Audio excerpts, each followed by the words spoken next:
రాబోయే రోజుల్లో రాజమహేంద్రవరాన్ని క్రీడాపరంగా అభివృద్ధి చేసేందుకు కూటమి ప్రభుత్వం సంసిద్ధంగా ఉందని రాష్ట్ర పర్యాటక సాంస్కృతిక సినిమాటోగ్రఫీ మంత్రి కందుల దుర్గేష్ తెలిపారు.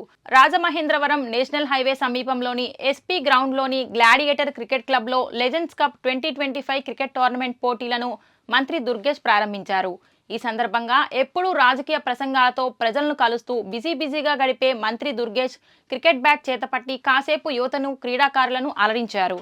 తనదైన శైలిలో క్రికెట్ ఆడి పలువురిని ఆకర్షించారు.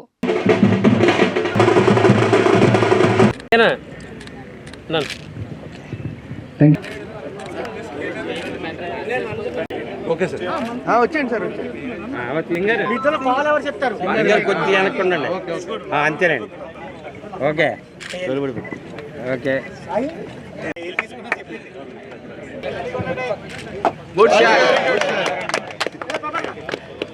సార్ బ్యాటింగ్ అంటే అలాగే ఉంటుంది.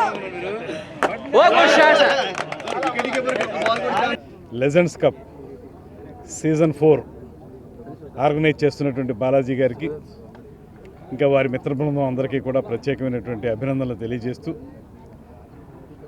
గడిచిన కొంతకాలంగా క్రికెట్ని ముందుకు తీసుకెళ్లాలనేటువంటి ఆలోచనతో ఈ ప్రాంతంలో వీళ్ళు చేస్తున్నటువంటి ఈ కార్యక్రమాలు, ఈ టోర్నమెంట్స్ ఇవన్నీ కూడా ఎంతో స్ఫూర్తివంతంగా ఉన్నాయనేటువంటి మాట తెలియజేస్తూ, ఒక పక్కన ప్రైవేట్ రంగంలో ఉద్యోగాలు చేస్తున్నటువంటి వాళ్ళకి ఒక తరహా పోటీలు ఏర్పాటు చేశారు. ఇప్పుడు మళ్ళీ ఈ 4వ సీజన్గా ఎవరైతే 40 వసంతాలు దాటి ఉన్నటువంటి వెటరన్స్ ఉన్నారో వారికి కూడా ఈ పోటీని కండక్ట్ చేయటం అనేది చాలా ముదావహం. దానికి రాజమండ్రిని వేదికగా తీసుకోవడం అనేది మా అందరికీ ఆనందంగా కలిగి ఉందనేటువంటి మాటను తెలియజేస్తూ, ముఖ్యంగా ఈ టోర్నమెంటు విజయవంతం కావాలని, అందరికీ రాబోయే రోజుల్లో ఇది ఒక స్ఫూర్తిదాయకమైనటువంటి కార్యక్రమం కావాలని మనస్ఫూర్తిగా కోరుకుంటూ, దాంతోపాటు తూర్పుగోదావరి జిల్లా హెడ్ క్వార్టర్స్గా ఉన్నటువంటి రాజమండ్రిలో ఈ స్టేడియం నిర్మాణం విషయంలో కానీ, ఇతరత్ర క్రీడలను ప్రోత్సహించే విషయంలో కానీ ఒక కార్యాచరణ ఏర్పాటు చేసుకోవడానికి మేమందరం సిద్ధంగా ఉన్నాం. ముఖ్యంగా ఈరోజు ఈ కార్యక్రమానికి విశిష్ట అతిథిగా విచ్చేసినటువంటి ఎంఎస్కే ప్రసాద్ గారు, ఆయన స్వయంగా క్రీడాకారుడు, అదేవిధంగా దేశంలో అనేక మంది క్రీడాకారులను తయారు చేసినటువంటి వ్యక్తి.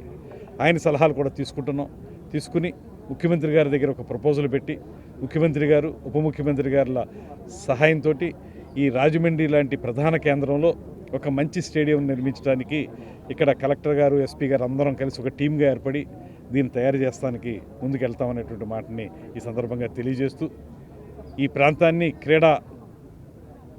క్రీడల విషయంలో కూడా పూర్తిగా అభివృద్ధి చేయాల్సినటువంటి అవసరం ఉంది. ఆ మేరకు కృషి చేస్తాం. రాబోయే రోజులు ఎక్కడి నుంచి జాతీయ స్థాయి క్రీడాకారులు తయారయ్యే విధంగా రాజమండ్రి వేదికగా తయారు చేస్తామనేటువంటి మాటని ఈ సందర్భంగా తెలియజేస్తూ, ఈ కార్యక్రమంలో పాలుపంచుకోవడం అనేది చాలా ఆనందంగా ఉందనేటువంటి మాటని తెలియజేస్తూ సెలవు తీసుకుంటాం. అంటే ఎవరికైనా కూడా ఏదైనా సిస్టంలో వచ్చినప్పుడు కాస్త సమయం పడుతుంది అడ్జస్ట్ అవ్వడానికి. సో ప్రస్తుతం ఈజ్ ఎ టఫ్ పర్సనాలిటీ. ఆ పర్సనాలిటీ కావాలనే బీసీసీఐ తీసుకొని రావడం జరిగింది. కానీ తనకి కొంత సమయం కావాలి. Unfortunately first couple of series కొంచెం టైట్ సిరీస్లు జరగటం వాస్తవమే. బట్ రాబోయే టైంలో తప్పకుండా తను అడ్జస్ట్ అయ్యి బెస్ట్ పర్ఫార్మెన్స్ తన నుంచి కూడా బయటకు వస్తాయని ఆశిద్దాం.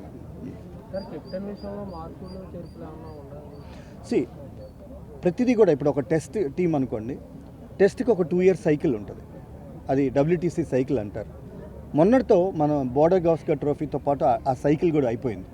నెక్స్ట్ సైకిల్కి తప్పకుండా వీళ్ళు ఇక్కడ సెలెక్టర్స్ మేబీ ఆ చేంజ్ ఆఫ్ లీడర్షిప్ కానీ ఏమైనా ఆలోచించే అవకాశం ఉంది. బట్ ఇది నెక్స్ట్ సైకిల్ కోసం కాబట్టి, అంటే నెక్స్ట్ 2 yearsకి ఇప్పుడు ప్రణాళిక రాయాలి కాబట్టి తప్పకుండా ఆ దిశగా ఆలోచిస్తారేమో అని అనిపిస్తుంది. అంటే అది మనం చెప్పలేం కదా. అంటే లీడర్షిప్ క్వాలిటీస్లో ఎంతోమంది మంచి క్రికెటర్స్ ఉన్నారు. ఆల్రెడీ శుభ్మన్ గిల్ని వన్డే క్రికెట్లో వైస్ కెప్టెన్ కింద ప్రకటించారు. గతంలో తను వైస్ కెప్టెన్ కూడా చేశాడు టెస్ట్ క్రికెట్ కూడా కొన్ని మ్యాచెస్. సో ఇవన్నింటినీ కూడా పరిగణలో తీసుకుంటే maybe he's the next guy అన్నట్లుగానే కనపడుతుంది. రిషబ్ పంత్ లాంటి యంగ్స్టర్స్ కూడా తనకి మంచి, ఎందుకంటే is a certainty in test match. And test మ్యాచెస్లో గ్యారంటీ ప్లేస్ అంటే 1, 2, 3 ప్లేసుల్లో రిషబ్ పంత్ పేరు కూడా రాస్తారు కాబట్టి భవిష్యత్తులో తనకు కూడా క్యాప్టెన్సీ బాధ్యతలు వచ్చే అవకాశాలు నిండు కనపడుతున్నాయి. సార్ ఇప్పుడు ఎవరైతే స్టార్ క్రికెట్ అనుకుంటున్నామో రోహిత్ శర్మ వీళ్ళందరూ కూడా అక్కడ ఇంటర్నేషనల్లో ఫెయిల్ అయ్యారు. ఇప్పుడు రంజీల్లో కూడా ఫెయిల్ అవుతున్నారు. ఒక్క ఇన్నింగ్ గురించి మనం చెప్పాలంటే బాధాకరం. వాళ్ళు ఇద్దరు కలిపి రోహిత్ శర్మ, విరాట్ కోహ్లీ 25,000 runs కొట్టారు ఇండియాకి. ఫామ్ అనేది కూడా ఇది సహజం. కొంత డిప్ అవటం అనేది సహజం. But over a period of time 1 yearగా 2 yearsగా అట్లా డిప్ అంటే విరాట్ కోహ్లీ అంటే ప్రతి మ్యాచ్ 100 అని చూస్తాం. అతను కొట్టిన 60-70 మనం చూడం, మనకి ఆనంద్ కూడా. సో బట్ హీజ్ ఆల్, తను కూడా మనిషే. 82 సెంచరీస్ హార్డ్లీ 12-13 ఏళ్ళకు కొట్టిన అట్లాంటి లెజెండరీ క్రికెటర్స్ గురించి మనం అలా మాట్లాడటం కూడా సమంజసం కాదు. పెద్దలు మినిస్టర్ గారు దుర్గేష్ గారి చేతుల మీదుగా ఈ కప్పు ఇనాగ్రేట్ చేయడం జరిగింది. నాకు చాలా చాలా సంతోషంగా ఉంది. వారితో ఈరోజు ఆ స్టేజ్ పంచుకున్న తర్వాత వారు కొన్ని మాటలు చెప్పిన విధానం కానీ, వారి కమిట్మెంట్ కానీ, డిసిప్లిన్ అబౌట్ టు సొసైటీకి మనం ఏం చేయాలని వారు చెప్పిన మాటలు మాత్రం ఎప్పటికీ మరవలేము.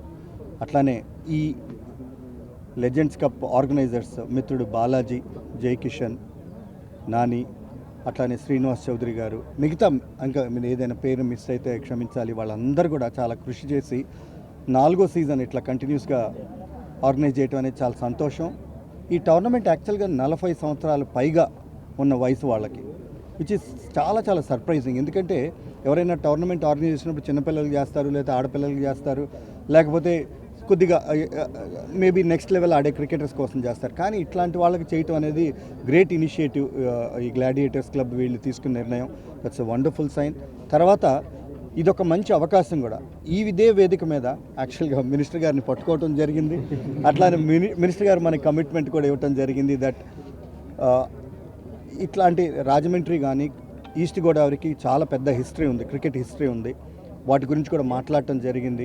ఆ హిస్టరీని నెమరు వేసుకుంటూ మళ్ళీ ఆ హిస్టరీని రీరైట్ చేయడానికి కొత్త ఇన్ఫ్రాస్ట్రక్చర్ ఇక్కడ డెవలప్ చేసి ఇక్కడ ఉన్న ప్రాంతంలో ఉన్న టాలెంటెడ్ క్రికెటర్స్కి అందరూ కూడా మంచి అవకాశం కలిగించి వాళ్ళు రేపు రాష్ట్రానికి కానీ దేశానికి మంచి పేరు తెస్తారనే ఉద్దేశంతో మేమందరం కూడా కలిసికట్టుగా ఒక ప్రణాళిక ప్రకారం ముందుకెళ్ళాలని అనుకున్నాం. It's great opportunity. ఆర్గనైజర్స్ అందరికీ, అట్లానే మినిస్టర్ గారికి, ఇక్కడికి వచ్చిన పెద్దలందరూ కూడా మనస్ఫూర్తిగా నమస్కారం.